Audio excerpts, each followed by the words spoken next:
So I And do have have you a pre. started writing it? No, no. JT just Uh-uh. corpsed. She just passed out on the floor. Wake up, wake Um, up. Welcome back to Pen and Prosper, a podcast where JT Lawrence usually coaches me, Melissa Delport, to be a six-figure author. But today we have something a little bit different. I am thrilled to have this guest here. I was very fortunate to meet Charlene a few weeks ago in person, and she agreed to come on the pod. So welcome, Charlene Hartnady, to Pen and Prosper. It was lovely meeting you a few weeks ago, and I'm so glad you invited me. Good to be here. Yeah. Oh, I'm so happy to have you on because you are kind of what I like to think of as like a bit of a unicorn in this industry. And we'll obviously get to why and what. But before we start, I just, as always, want to thank our paid subscribers Vicky Tait, Monique Thatcher, Kimberly Grolnick, Jenn Mitchell, Connie Henderson, and Sheena Cundy. Hey, so Charlene, you write PNR, only PNR. That is your stable, and a little bit of romantasy. Yeah, I launched a romantasy series about, oh gosh, year and a half, about a year and a half ago. It's Okay. something a little different, but still within the same vibe. Yeah. Wow. Okay, so I have your author bio here. So I'm just going to read it out. So you are a USA Today best-selling author. You like to write about all things paranormal, including vampires, elves, shifters of all kinds. And you live on a couple of acres in the country with your husband and three sons. So are you on a ranch, a farm, just a small holding? All holding. Yeah, I'd love to Oh, be on a fort. Yeah, can't no, you call it a ranch? Can't you just call it a ranch? I wish. 10,000 square meters does not a ranch make. Yeah. Oh, divine. And so, what do you do with it? I see you ride horses because your profile picture is you on a Gigi. Got 5 horses, quite a Oh, few of them lovely. are retired, one semi-retired. But yeah, love my Okay. horses. It's part of my motivation. Aside from wanting to pay for my car, I hoped to be able to afford a horse. That was my motivation when I started. Oh, Because I enjoyed them. wow. Let me make a little bit of cash on the side, and then I can pay Oh, for extra things, oh, give us a bit of divine. young family, and yeah.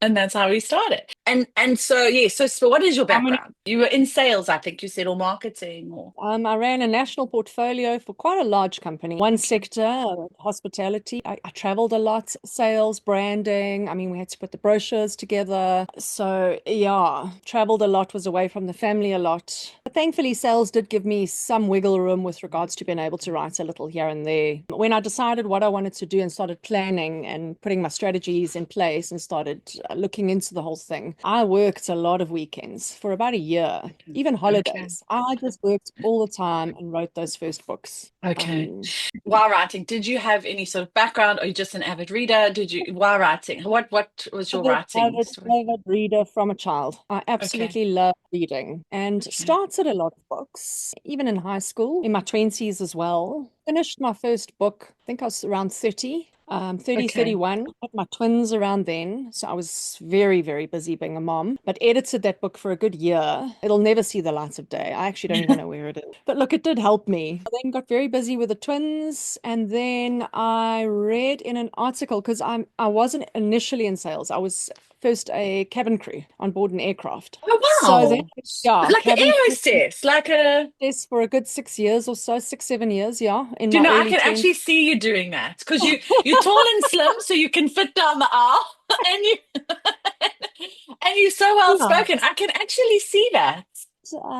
For quite a few years. That's how it Okay. all started. I saw an article on board, and the article was all about self-publishing. And I was like, Wow. yes, this is what I'm going to do. Oh my gosh. And that's when I started writing again. But yeah, I couldn't do much because having such little kids. Tried though. And then as they got a little older and I had a little more breathing room, then I could write a Yes. little more. And that's when everything just came about. Yes. It's when they're little, like it's just too much. You're too overwhelmed. And then they get a bit bigger and a little bit more independent, and Focus on life more. gets just a little bit easier. Yes. Let's go back to the writing. So you are the reason that I say that I think that you're a unicorn is that you're an author who doesn't do Facebook ads and you don't do social media. I mean, I went and looked at your Facebook and your last post was 2024 January, which is, and yet you are selling a lot of books. And obviously, I can tell this by the number of reviews, your rankings on Amazon. I mean, you are moving, you shifted a lot of books. What do you think was the biggest contributor to your success? What do you think was the single biggest factor that kind of put you on the map? Well, you can obviously have a few. the perfect storm. Perhaps I got into this whole, self-publishing at the right time. It's going on 10 years ago. I think it was 2015, December of 2015 that I published my first little novella. So I think back then it probably was a little bit easier. I mean, that's what everyone says. The sooner you get into it, the better. Yes. But I did a lot of research. I looked into, markets, what sells, what you should do, how you should do it. I went step by step. My first series that I wrote was a big learning curve. I think my sales background also helped me, sales, branding. I know when I started writing, and most authors, I would say, when they first start, it's a passion thing. Whereas you went in with a lot of thought. Like you went in with strategy from day one. You researched what you Yes, were going to write. I would need, how much I would need to price them at. I continually did research, listened to podcasts. I mean, I still do, although I don't do all the things I should. I Yes. still pay a lot of attention to what's happening, not as much as I used to, I will say that, but I used to make it a point almost every day to try and learn something new and grow. I researched the markets, what was selling before I wrote the Chosen series. I really researched hard, and Okay. that's when I actually decided to write Chosen by the Vampire Kings, which is a menage, which isn't really my cup of tea, but I was like, okay, well, this is what's selling. This is what the readers want. But I'm going to put my own twist on it. And I actually Yeah. think the book came out quite well because I almost didn't, I won't say I didn't want them to be together, but there was such a push and pull because I found the threesome thing quite difficult to Yeah. wrap my head around. And so did they, the three of them.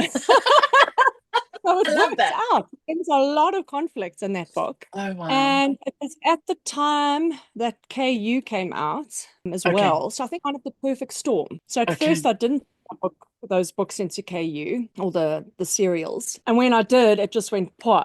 And I think from there, it was just consistency. Like my readers know me, they know what to expect from Yes. me. Well, do they know And you? Do they know you? Because you are not online, but they know you're writing know me intimately. also wise, brand wise, they know me. They know, there haven't been Yes. big lags in my publishing.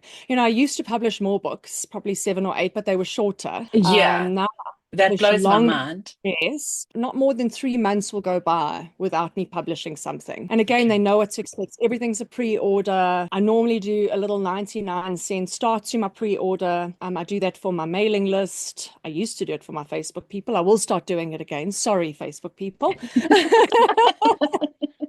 And my readers, the guys who really enjoy my work, they know within those first few days, they look out for it. They can pick up that next book at 99 cents. And a lot of those are my reviewers. So I actually want them Okay. to get in their Okay. hands. You came out of the gate quite hot. Like your book came out and it organically just did really well, which I think Nine probably, months okay. after publishing book one, before I actually made enough money to leave my day job, which I suppose is quite quick. Yes. Um, And so Amazon probably loved you. They were probably like, this is our, because I think Amazon does have its favorites, I think it does have its favorites. You probably got thrown into a bunch of great algorithms because you knew what you were doing. You mentioned a mailing list. Do you mind if I ask how strong your mailing list is in terms of numbers? but my mailing list is purely organic. I've Okay. never ever tried to grow it or, Do you and have it in the people back have of your asked me books? from day dot. So Okay. there were quite a few things that I did really well, and that was it. I never felt good about putting my name in a hat or in some sort of a marketing stunt to try and get mailing lists. So my mailing list is around 8,000, Oh, just wow. over That's 8,000. very healthy. It's a very healthy list. But I mean, I know authors who sell really well, who've been in the industry for years, and they'll have 20 or 30,000 people on their mailing list. But then I Okay. wonder what their open rates are. Like you've always got to Yeah. ask these questions, not What always is the your number. open rate? Is it great? I haven't even looked, but it is good. It is good. I can't tell you the percentage, but I do know every time I send out an email, I get a big jump. So this is Uh, what's going to be my next question. What sort of thing do you mail your mailing list once a week, or do you just mail when there's a new release? And I make it very clear, I'm not that waffly person. Okay. I'm not that, as you know, social media really isn't my thing. I Yes. think you should lean into things that you're good at. And if you try lean into things that you're not good at, you're going to fall on your head. And you're really good at releasing books Uh, frequently and consistently, and that's the formula worked That's so well for you. fine. I've told them, look, I'm not going to waffle. I'm not that author. You're going to get my new releases. You're going to get my sales. I'm only going to hit you up when there's something to say. Okay. On Lovely. the very odd occasion, I'll promote some someone else's book, but for the most part, it's my stuff. And then only when I really need to. And I'm Okay. also not And out of double emails and no. yeah. And There it your is. readers probably appreciate that because let's be honest, trying to think of things to say, I think it translates exactly like that. Like if I'm going to send out a weekly newsletter, my readers are very soon going to realize she is just trying to think of something to say. Whereas if I say, here's a new release, the problem is for your formula to work, one has to actually be releasing that many books a year. So at least you're sending out a newsletter every 2 to 3 months and you are staying in comms like that. So you say you're releasing 3 to 4 a year now. No, around 5. Oh, around I've five. dropped Okay, okay, but that's great. I oh, mean, that's 7, 8. really I don't know. because as It's you okay. say, your focus is on your Frontlist or backlist. But I yes. mean, I've reached the point where I have like 80 books, so I do need to start looking at backlist. But you know what? I love writing, and I'm an author first and Mm. foremost. So I can't see myself dropping too much lower than 5 a Then year 5 a year. I think that before. is fantastic, though. I mean, that's like goals, 100%. Like if I could do that, and theoretically I should be. And you know what? Talking to someone like you does for me is that I am very good on social media, and I spend a lot of time creating content for social media. And I think I would probably be better served because that doesn't sell books, that entertains people, and I would probably be better served taking that time and putting it into my work in progress and slowing down on the socials. And it is what it is. It's kind of like I have to do what's best for my career. And especially now that I'm trying to build a new stable,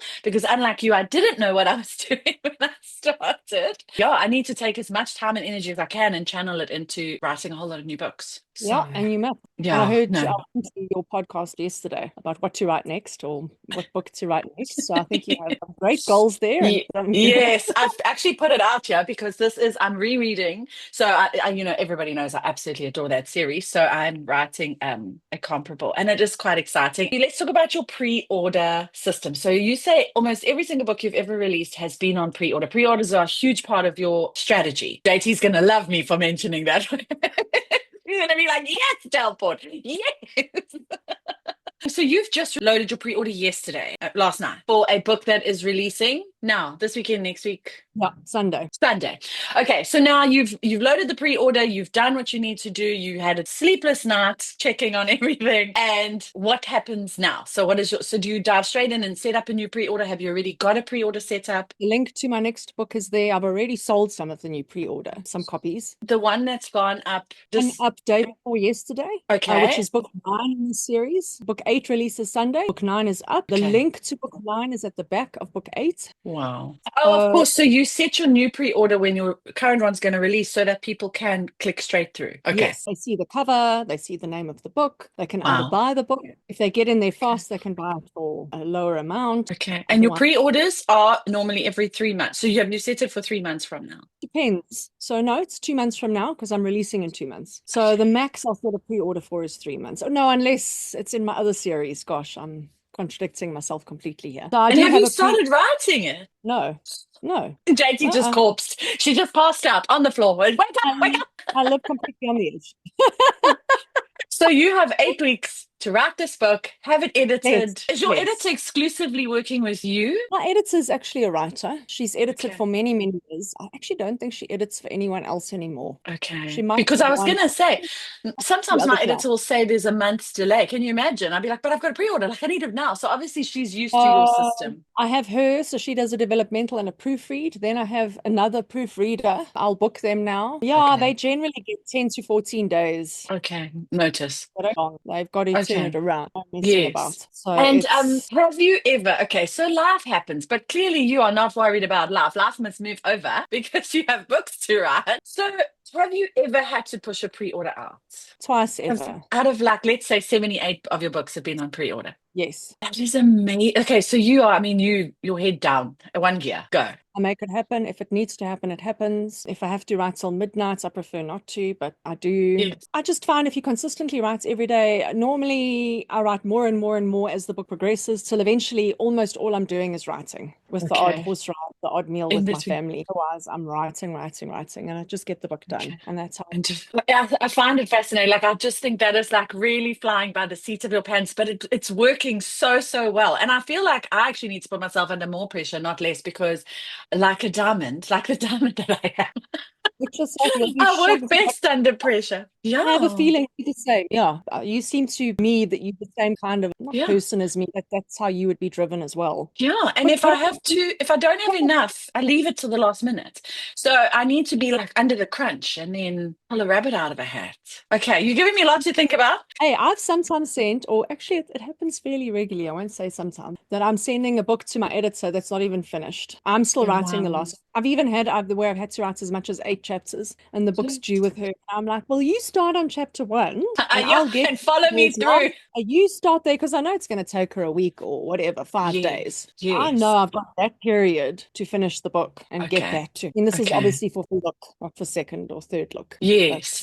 If you weren't writing P&R, what would you be writing? yeah, it's a tough one. I must say, what I love to read, I used to love PNR and Okay. contemporary, but because I've written so much romance, it's almost taken the joy out of it. I know it's a horrible thing to say, but No, no, but I hear you. It gets a bit stale. I like the murder mystery, whodunit, serial killer. Maybe Okay. I'll even try my hand at that at some points in the future. But I think that's probably what it scares me though, because I don't know police procedure. Probably So like a this is where serial killer. AI is wonderful, though, isn't it? Because you can get a I lot of know. research done really quickly. I know, and that's why I'm thinking I possibly could, Could do it with the now. help of those. Could Yeah. really. Whereas Okay. before, for me, it was like, I don't know, I would have to have spent so much time researching, and I'm not that great of a researcher. I like Yes. to, Yes. some people will spend a week researching and then write a chapter. Yeah. That's not me. Oh, I'll die. that's definitely not you. Not with 5 books a year. That's not gonna fly here. If I Uh-uh. don't know it, I'm gonna make it up. And maybe that's also helps with your productivity is writing in a fantasy or a not real world setting because you can make a lot of it up. So you don't get bogged down with having to check facts and is your PNR, I mean, is it kind of is there urban vibe? Does it cross over into the real world or is it purely fantastical? Oh, it crosses over very much into the real world. Okay. Very all set in the US, and Okay, I've never same. even Yeah. so I just made up places.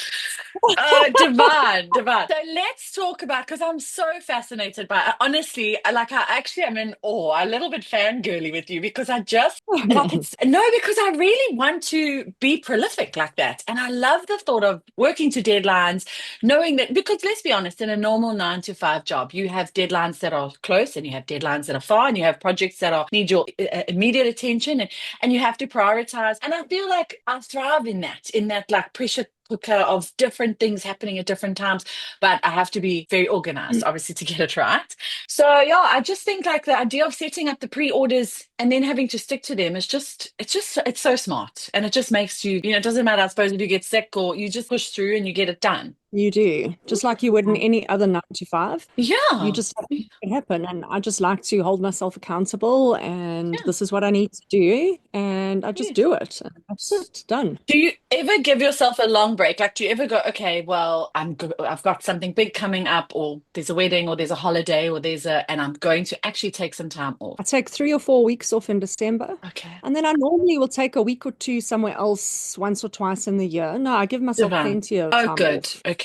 So you More must than be your the average. daily word count. What would you say that you can smash out in a day? And do you do like 8 to 5? Yeah, again, I try and do 85 for Okay. sure. But I mean, Okay. I'll stop and go and ride my horses, and Yes. I take a lunch break every day. I don't Okay. sit and eat at my computer. If I'm feeling a little tired, and this is nice where you're your own boss. If I'm feeling a little tired, I might laze in bed for a little bit longer that morning. Otherwise, I'm up Yes. early working. If I've lazed in bed a bit, then I'll work a bit later. But I do try and fit in a certain amount of work every day, like your 9 to 5 person would. I just can be more flexible, that's all. Would you say most, obviously, the chunk of your working day is actually writing? I'm And actually then quite a how, slow, my brain's really? slow. So Yes. how many words would you say you do on average a day, or have you never really Well, calculated when that? I start writing a book, it can be as little as 800 or Okay. 1,500 Okay. or nothing. I have Okay. days where it doesn't seem to happen. I Okay. get stuck into other things. Most days I do write because I'm slow and I kind of Okay. need to think through things. It's also Okay. good for me if I've written for an hour or two in the morning, then I'll go and ride my horse, take my lunch break, come back to the computer, and funny enough, then my brain is kind of processed a little bit and then I can carry on. And do you write Ah, at your desk, or is that like you have to be at your desk? Are you that? I have desks, but I don't really write at them.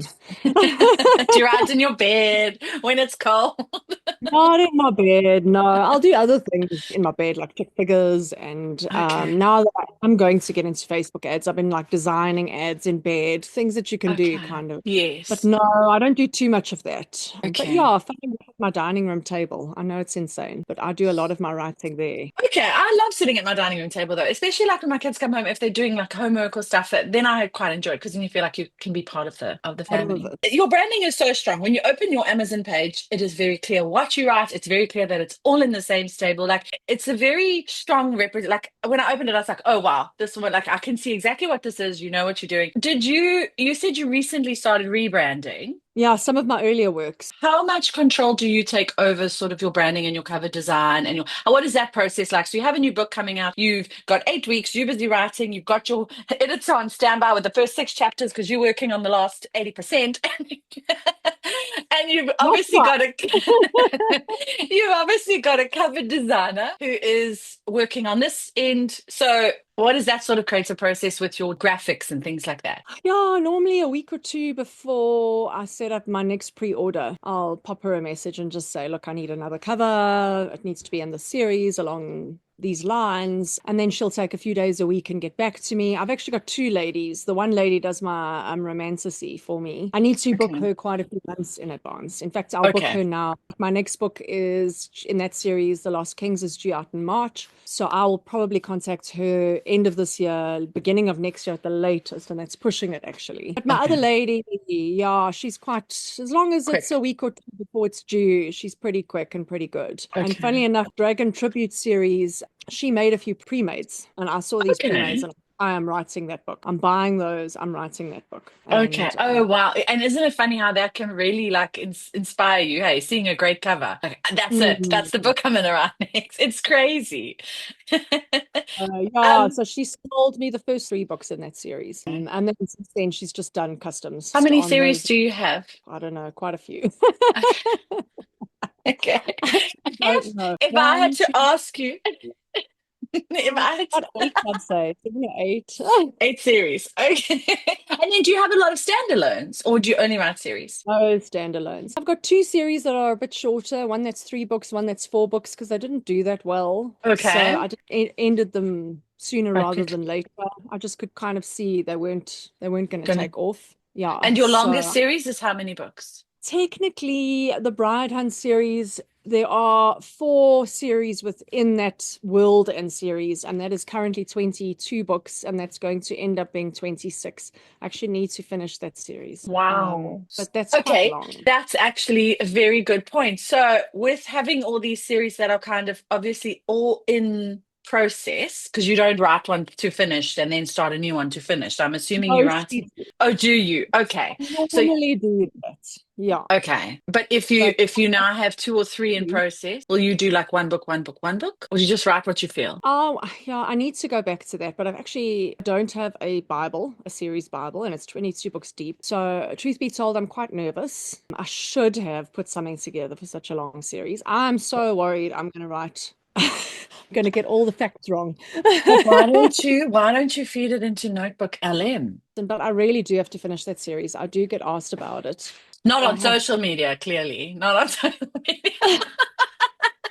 Do you get an email?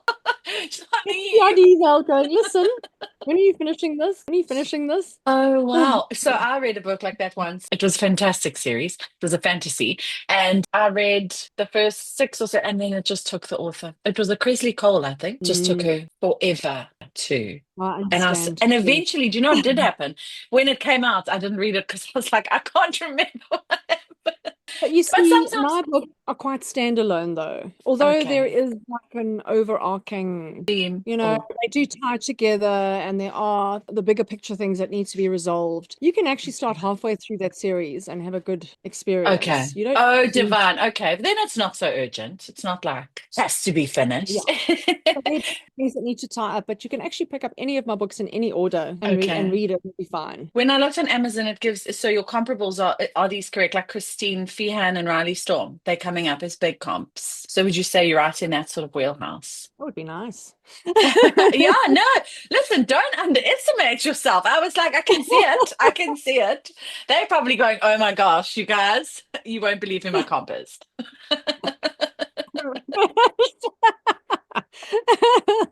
And your spice, let's talk about your spice levels. Are your how spicy? How many hot tamales would you give your books on average? Like they used to be considered quite spicy, but I think things have become quite hectic in recent years. Oh yeah, now There's you look tame by more comparison. garum and serious spice, but yeah, I would say, look, it's definitely the door is way open. In fact, broke off its hinges. Quite explicit. So my romanticy, I don't use naughty words, if I can say it Okay. like. Okay. It's my PNR, yeah, I definitely use. Just Very use naughty. just use blunt. It's the odd little spank. I think the one book there's even a little bit of what autoerotic asphyxiation, I think it's called. I'd love to see So, your Google search bar.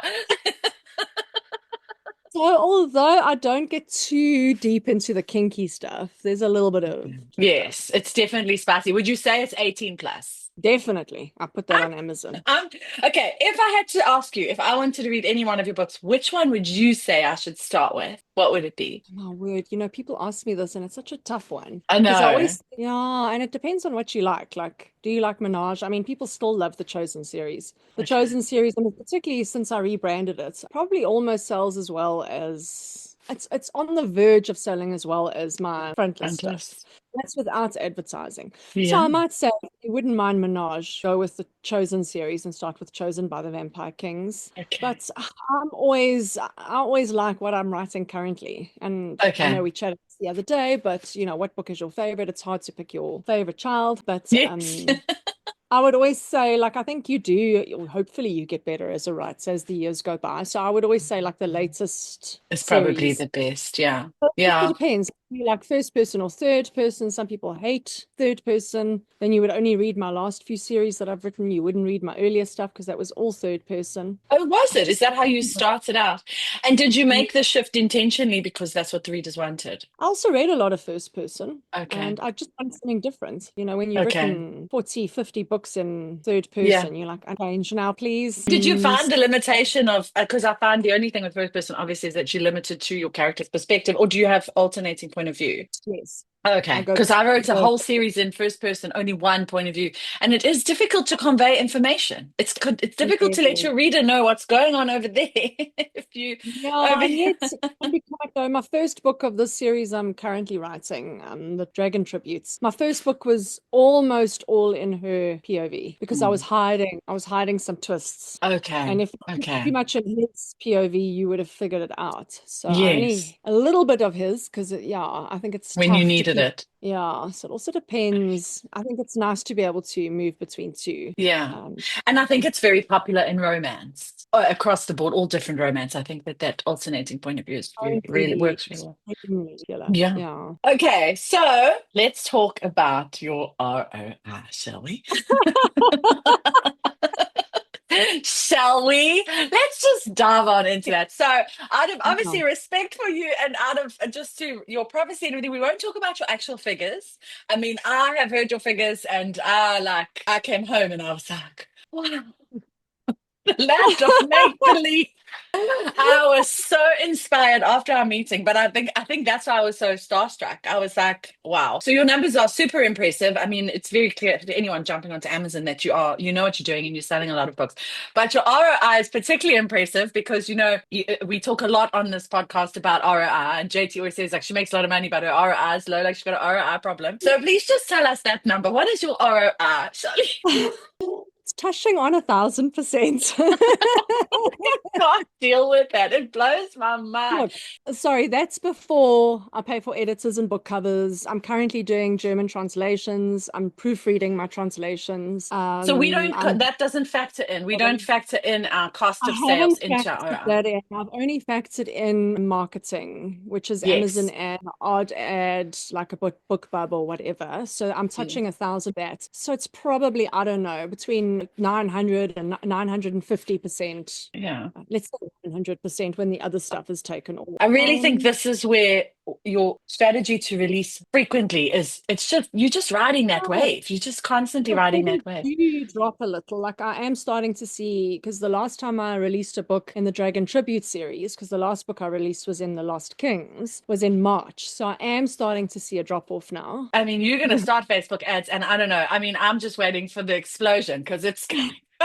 Because I know you said that is something that you're going to start focusing on now after this pre-order. Yes, Because you've got yes, a yes. whole 8 weeks ahead of you to write a book. I mean, what? Take some time. I do have some time. I know it sounds insane, but I do.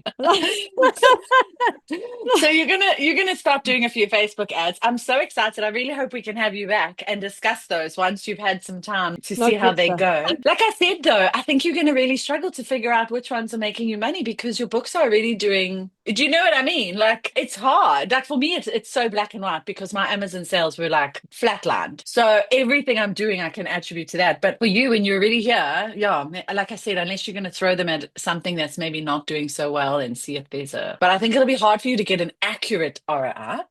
Let's see. I mean, yeah, I've got one little ad and now I want to Okay. launch a couple more up. I'm Okay. really going with that. That's one of my big goals. And So also you my said you're Amazon going to do that on your translations. Is that correct? So you're going to do Facebook ads to your translation? as well. Okay. For now, I just need to get, the plan is to get 3 full series up by the end of the year. You need to look at advertising those at some point, but I'm hoping to get a few nice reviews. It's nice to have some reviews to help you Yes. sell on Facebook ads. Currently, I've just got some star ratings. I don't have any Okay. actual reviews. For the So just wait. translations, you mean? So I've Okay. put some Amazon ads on those, very small little budgets. I'll keep putting a little more budget into that. And then Okay. towards the end of the year, once I've figured out Facebook ads a little more, I'll probably start a couple of Facebook ads on those. Because currently my German translations are running at a loss, quite a big Okay. loss. Although I did make more this month than last month, and I'm sure I'll make more next month. And I'm sure by the Okay. end of the year, I hope to at least be breaking even, if not be making money on those. 'Cause I need to figure out if I want to continue So or not. Germany didn't work for me. It's my least. Italy and France is where it's definitely my best. Germany I find very difficult. My ROI is tiny, tiny, like 17, between 17 and 30%. Whereas like in Italy and France, it's like 100 and something. It's not 1,000, not yet. Just give me time. I hear you. Okay, well, look, I have heard that, and I will, not to say that I'll stop doing translations. I might put a pause on Germany and have a look at France and Italy and just see what's working. What I do find, though, is that my English books sell best in Germany. So I was Okay. already making around $800 off Okay. of In my Germany, just okay. versus $90 or $120 on average in France. And Italy doesn't Okay. even show up. Got you. So my Okay. thinking was, if I'm already making 800 on my English stuff, surely Yes. The German that's going to, stuff will do well. but let's see. Yeah, I'd be interested again. Yeah, so that's something that to watch as you go. I think what's so lovely with you with ad spend is having longer series. I mean, some of your series are really long. It's so nice that you just have to drive that traffic to book one. Because I obviously made a lot of mistakes. Well, I don't, not mistakes. I was learning and I was doing what I loved, and I'll never regret it. But from a financial perspective, they weren't the wisest moves. I do have a lot of standalones, and you can throw ads at those all you want, but you're never really going to see much. There's no tailwind, there's no follow through. So I think that's what's so nice with you is that you can select like your first books and series, and then you can just pile Amazon ads, Facebook ads, like multiple marketing streams towards those, and just watch the tailwind. So that's very cool. That is definitely goals for me. Yeah, you definitely, a series is the way to go. Yeah. For And then so let's talk about so your basic biggest marketing strategy has been Amazon ads. And I don't know what I'm doing, and I've hardly looked at them in a year and a half. And I was And horrified. authors across the world went, we hate her. I've got 1,000 or I don't know what I'm doing. I mean, that is the dream. Well, I don't know. For me, I think I think Amazon you do know. Facebook, though. I don't think Yeah. you should be setting up ads and tinkering with them all the time and setting up new ads all the time. I actually think you need to Okay. start small and very slowly increase, and So don't some take of too your ads have been running for years, you said. years and years, and I It's just leave them. crazy. I do need to relook it. There was a time as well where I did testing, and every now and then I'd switch an ad off and just see. Because according to Amazon, I'm losing money hand over fist on that first book. Really? In fact, I'm Really? probably using up my ROI on book one and book two, and possibly even half of book three on my spend on Amazon ads. But then Okay. I guess the rest of the series makes up for it. I've got quite a good Yes. read, Okay. especially if I can get them to book two. But And very also, you often said you mistrust that reporting because if you turn the ad off, you lose. it's like, according to them, it's like, listen, bud, you're losing money here. This is you betting on a losing horse. Don't do this. And I'll switch it off, and for 2 weeks, everything will stay the same. And then all of a Okay. sudden, it just start to tank my Oh, series. wow. And I'll be like, okay, well, maybe it's just a fluke and it'll tank some more and tank some more. And then I'll switch it back on and it'll keep tanking. And then it'll slowly start to come back up and plateau for a while. And then slowly, but I mean, I find I lose money that way because it can take a month to come back to where I To was, or six recover weeks. And I think that's because it's a long tail and I am making money off from of your the whole ads, series yes. versus book one, even book two. And people are going from that series and trying another series without Yes. clicking the ad. Yes. I do think I get a lot of crossover, and that's where I'm making my money. So it does go to show that you can run book one, book two, even at a loss, and still, if you write a good Yes. series and you bring them into the next book You and still into the make next money. book, you make money. So I think So that that's what a lot of people underestimate when they do run ads. So that's why now, like in the beginning, I was like, oh no, if an ad's not making me like a great ROI, I'm going to turn it off. But then I started noticing an uptick in other titles because although I don't have in the same stable, they're all in the SFF, if that makes sense, in that broad thing. And I've definitely noticed a little uptick. So I do think some people are going and looking for other work that I've written. So, and you don't factor that into your ad and you don't, there's a lot that you don't attribute to that ad, but it is working. And also, what's so nice about what you're saying is that you're trusting your instinct as opposed to the data. So the data is telling you one thing, but you going, no, I don't, that's not working. So I mean, is that not just right? So it's just you, isn't it? That's how you roll. Flying by yeah, the seat of your pants, trusting your yeah, gut, getting it done. well, but you have to. You have to Yeah, when it but comes it's to. nice. It's so nice. Your freedom from social media, I think, is also, I mean, I do think that there's such a huge space for it, especially TikTok. I mean, I think TikTok is when it comes to bookish community, but it's so liberating to hear you like, I think it's just such a time suck as well, you know? So I almost want to Yeah. say, don't do it. Don't But you've almost got to pick, like, I can't do everything. I can't do Yeah, everything in once a year. I have to pick what suits me as a person. yeah. And I ultimately have to pick where am I going to put my time, energy, and money in that I get a return. Some of Yes. the things are for my readers because it's the right thing to do. Like putting paperback up. I suppose if I was on TikTok, paperbacks also have their place there. There's some things that I do that, like, I'm going to finish this series now. I started audio on the series, but I find that I'm not really making much profits out of it, and it is taking some of my time. Audio, Okay. yeah, it hasn't really worked for me doing it myself. I would rather sell my rights going forward. I mean, we can't Yes. use Audible, as you know.